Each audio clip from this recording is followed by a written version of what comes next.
Have you ever wondered what it took to build one of the most impressive engineering marvels of the 20th century, the Hoover Dam? Our story begins in 1869 with Major John Wesley Powell, who made the first recorded trip through the Grand Canyon. Fast forward to 1902, President Theodore Roosevelt signs the Reclamation Act, sparking a series of investigations about the potential and use of the Colorado River. The stage was set, but it would take several more years and a series of events for the Hoover Dam project to be realized. In 1905, the peaceful Colorado River showed its might. Over the next 2 years, this tranquil waterway burst its banks, carving a new path into the Imperial Valley.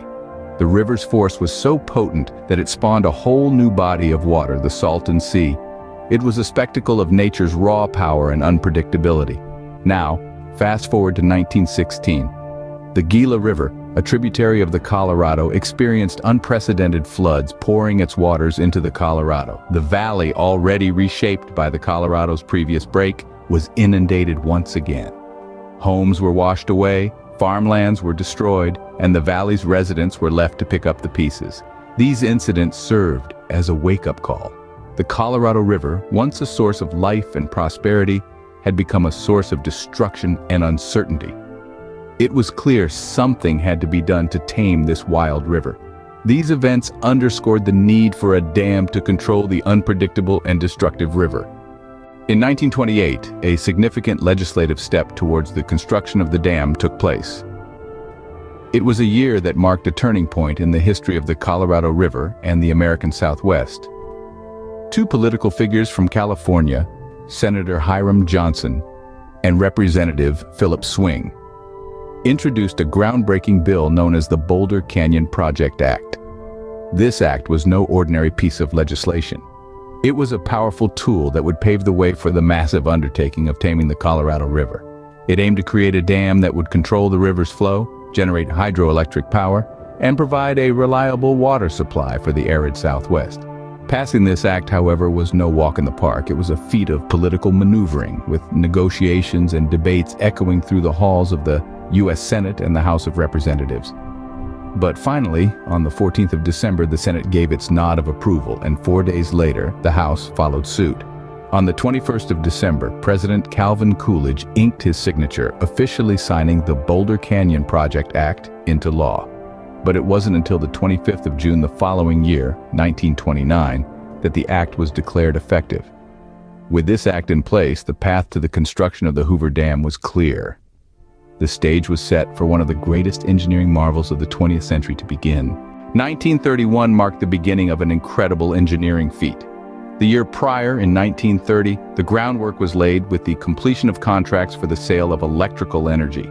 These contracts would provide the necessary funding for the dam and the power plant, setting the stage for what was to come. Then, in March of 1931, the Bureau of Reclamation opened the bids for the construction of the Hoover Dam.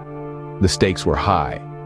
The dam would not only serve as a water reservoir and an electricity generator, but also as a beacon of human ingenuity. After a careful evaluation, the contract was awarded to a conglomerate aptly named 6 companies.